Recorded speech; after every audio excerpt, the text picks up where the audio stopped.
The new chef judge of MasterChef joins us this morning, Christina Tosi. Thanks so much for joining us. Appreciate it.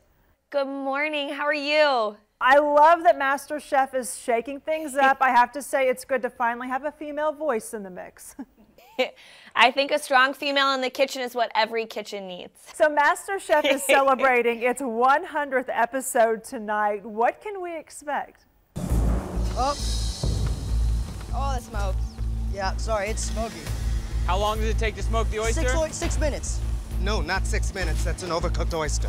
We are taking the contestants outside of the kitchen to a field challenge where they are cooking an extravagant 2-course meal for 100 VIPs that we've invited chefs, restaurateurs, past contestants. I mean, 100 episodes is a huge cause for celebration. And I, of course, am responsible for dessert in tonight's challenge. I made a 6-tier version of this Milk Bar Classic, our birthday cake. Great job. Thank really you. good job. Amazing.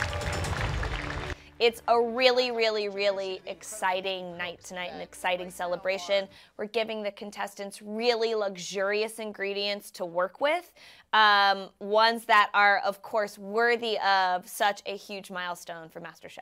Guys, what are we going to do? I've got no more oysters. You are a master when it comes to pastries, when it comes to desserts. Do you find yourself judging more harshly when it comes to those food items on the show?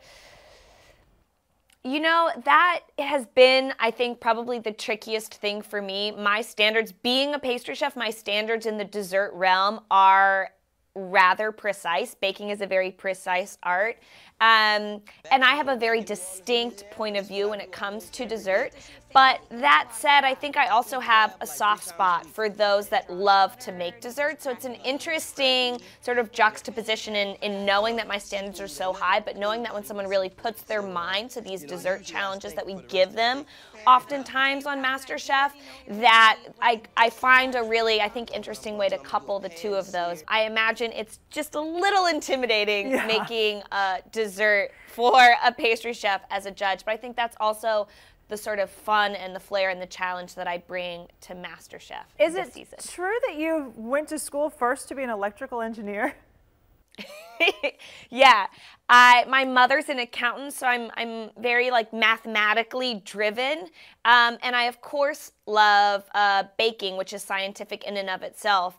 So when I first graduated from high school and was trying to figure out what I wanted to do with my life, I knew that I loved math, I knew that I loved science. I just didn't know that my true heart was in the kitchen. So I studied to be an electrical engineer, and then I eventually made my way to New York City to culinary school to become a pastry chef. Well, thank you so much. We appreciate it and love watching you on the show. Thanks, Lauren. And be sure to catch the 100th episode of MasterChef. It is tonight at 7 right here on Fox 4.